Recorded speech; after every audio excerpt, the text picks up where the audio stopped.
اور جس کا نامہ اعمال اس کے بائیں ہاتھ میں دیا جائے گا تو وہ کہے گا اے کاش مجھ کو میرا اعمال نامہ نہ دیا جاتا اور مجھے معلوم نہ ہوتا کہ میرا حساب کیا ہے۔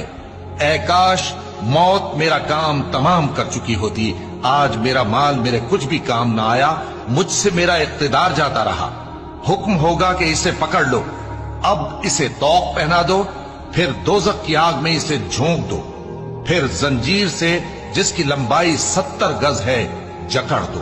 یہ نہ تو اللہ عظمت والے پر ایمان لاتا تھا اور نہ فقیر کے کھانا کھلانے کی ترغیب دیتا تھا، سو آج اس کا بھی یہاں کوئی دوست نہیں اور نہ اس کے لیے کوئی کھانا ہے سوائے زخموں کے دھون کے، جس کو گناہگاروں کے سوا کوئی نہیں کھائے گا۔ سو میں ان چیزوں کی قسم کھاتا ہوں جو تم کو نظر آتی ہیں اور ان کی جو تمہیں نظر نہیں آتی، کہ یہ قرآن ایک معزز فرشتے کا پہنچایا ہوا کلام ہے اور یہ کسی شاعر کا کلام نہیں